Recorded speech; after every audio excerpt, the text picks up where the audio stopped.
So, at least in the Western occult world, there are two different approaches to working with demons, and these two different approaches to working with demons are somewhat contradictory, meaning it is very unlikely or people do not do both approaches. It is one or the other. So the classical magic, or I guess so-called high magic and ceremonial magic way of handling demons would be to read texts such as the Ars Goetia and the Lesser Key of Solomon texts, and then to use your guardian angel or the power of God to command and force demons to do your bidding as a wizard. Why this is considered right-hand path and high magic, I'm not quite sure. I think it is because it is using the power of God and angels to force demons to do what you want. In my personal opinion, I disagree with this method for a variety of reasons, but that's because I follow the other method. The other method, I believe, actually comes from or is an evolution on the older way of doing it, where sorcerers and magicians used to force demons to just do what they want, essentially in the same way that an oppressive boss or a slave master would force someone against their will to do something. And if they don't, there would be like punishments, or they'd be trapping them in some way against the spirit's will. But the other way is not doing that. The so-called black magic way, or demonolatry way, or theistic Satanism and devil worshipping way, would be to, instead of invoking a spirit and trying to force it against its will to do anything, you would try and build a rapport and a relationship with that spirit by finding out what the demon likes, what its interests are, offering it things that are pleasing to it, such as things that smell nice in a way it likes, things that taste nice in a way it likes, finding out what they like and giving things to the demon, gifts, offering gifts to the demon and trying to build a genuine relationship with it. And then when you have a relationship with that demon, you can ask them for things, but you don't expect or demand those things. It's just sort of a natural byproduct of being on good terms with the demon. So in this approach, it would be closer to, I've heard it described as like a dating app. I heard one magician describe it that way, and that same magician also described it as a Rolodex, as in, here are the demons I know, and here are the demons I do not yet know, or I do not yet know about those demons. So in that case, instead of it being, I am forcing this autonomous sapient being to do something against its will, it would be, I recognize that this being is an equal to me, that this being is powerful in its own right, that this being may not be human, but that in no way takes away from its personhood, and I am going to try and get along with this spirit, and through my relationship with the spirit, I would be taking on the powers of the spirit. So there are many different ways to do that, but one of such way is through sex magic. Sex magic is where you are using sex as the energy source for your spells, or for spellcraft, or for your wizardry, or to gain things in your life. You would be using the energy of sex. And this is something that I'm not sure if I should share that information online, so maybe I shouldn't actually. I have to be careful with that topic for YouTube. But one means of gaining spiritual power is ingesting the spirit of various demons or jinn through sex. So a lot of demons and jinn actually want to have sex with humans. And this is because, in the same way that humans are, say, attracted to, like, just kind of, some of us are innately attracted to, for example, aliens. The idea of aliens, the idea of sleeping with aliens. A lot of humans just innately have that attraction for whatever reason. Maybe it's media portrayals, who knows. So jinn and demons also are attracted to humans. A lot of them, not all of them, but some of them are. And I believe that this can be traced as far back, or it can even be traced further back than this. But one of the sources on this phenomenon is the Book of Enoch, which is an origin story for demons. And in the Book of Enoch, where they come from is the angels who rebelled against God in order to sleep with humans and start families with humans and teach witchcraft to humans. And even though personally I don't really believe in God, I do love that story. And it is a story that I do believe in parts of, that I think parts of are true. And among those parts, I do like that origin story for demons. I think it's fascinating. I think it's interesting, and I semi-believe in it. But in my own personal experiences, as a demonolator, or someone who reveres demons, I think that instead of the high magic, ceremonial magic approach of just forcing demons to do whatever you want, I find it more ethical and more mutually beneficial to find the demons who already want to work with humans, or who would already want to work with me, who would already be interested in sleeping with me. And then what I do is I take in their power through my body and through my energy centers, and then their power becomes my power through ingesting and taking in their demonic energy. Anyways, so essentially this is a very, very different approach, and it doesn't have to involve sex magic either, I will say, although I have noticed that a lot of demonolators do engage in sex magic, or at the very least, I've noticed some of us do. I don't even like to fucking call it that, because it's not even really black magic. That's just anything that is demonized gets lumped into that, I feel like. Anything that is demonized, and of course demons themselves are some of the most demonized entities.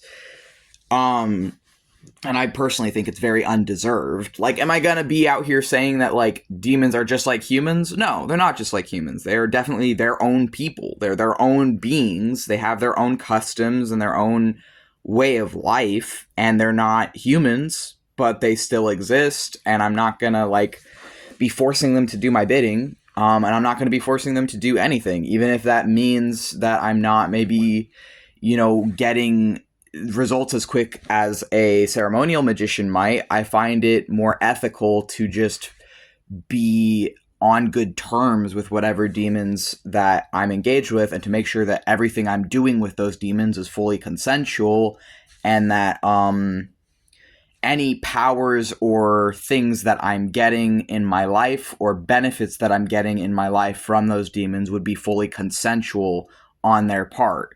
So instead of, like, demanding anything, if I'm getting something, it's because they want to.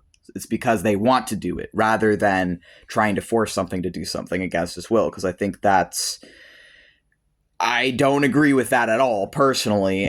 But I also think it's kind of complicated because, again, I think, at least in the Western occult world, that the approach of demonolatry and theistic Satanism and devil worship is intrinsically intertwined with the ceremonial way of doing it. It's kind of an evolution or expansion off of it to now, instead of trying to be using, like, a higher power to command demons, people are instead seeing demons and recognizing demons as people and as sapient, intelligent beings who are autonomous and who have a free will, and who do not deserve to be treated like that, in my personal opinion. And I think that it would be no different to me than, like, if I, like, in my mind, it would be no different to me than if I, like, walked outside and, like, started demanding someone I don't know do something for me. Like, of course they're gonna try and, like, even if you successfully scare a stranger into doing something for you, of course they're gonna try and get back at you because you deserve it for, like, forcing them to do something against their will. Versus genuinely just, like, a different example, like comparing it to a human interaction, would be like you meet someone with similar interests, or you're at an event, or you draw someone to you because you already have similar interests and similar goals, and you start working together. Maybe this is like a coworker, or like someone that maybe it starts as like a coworker type relationship, or it starts as maybe a teacher-student relationship as well, but then it can evolve from that into a friendship or into something more. Would be, I guess, in human terms, a different example of what it's more like for a demonolator, I would say. But then you do get into situations where I have seen, because on the other side, like knowing how to command and other things with the demons, I do think there's some benefit to that, because what do you do if you're a demonolator and you got the wrong demons, or you connected with the demons that don't fit well with you, and then you're like stuck with demons who are harming you because you don't know how to protect yourself or ward against them, or banish them? Well, I would say to that, you should learn how to protect your spiritual energies, how to ground your spiritual energies. You should learn spiritual hygiene. You should know how to ward yourself and your place, and you should know how to banish things. And that doesn't just apply to demons for me. That applies to any spirits you're going to be invoking or working with.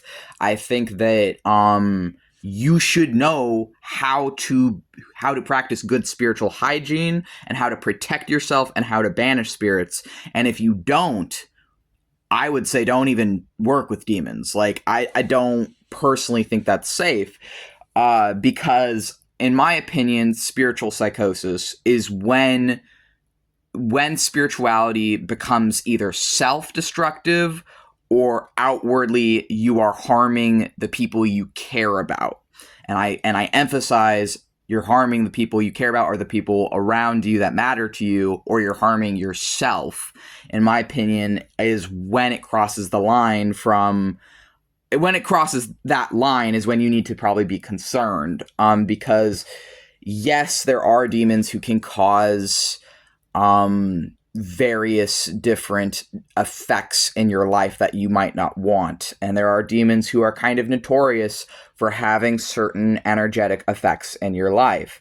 And whether or not that's just a result of their energy or a willful thing, either way, you need to be prepared, and you need to be prepared that it's not all sunshine and roses. There is dark shit in this path. But also, a lot of times I feel like that dark shit is a part of your own shadow work, and is a part of confronting the challenges of life, that they may bring up those challenges, but through facing those challenges with dignity and grace, you actually become a better and fuller and more grounded person at the end of it, I would say. So yes, it's fucking complicated, essentially, and I hope I did not overshare in this video, but this is sort of going into my personal opinions on this.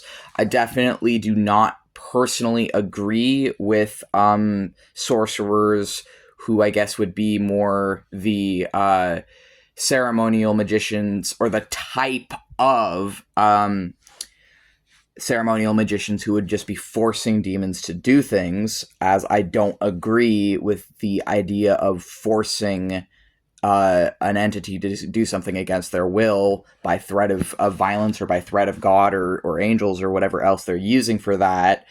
And I think that even though I think the approach to demonolatry of trying to genuinely befriend demons, and yes, sometimes you would want favors, or sometimes it would start as more of a business partnership, or start as more of a teacher-student relationship.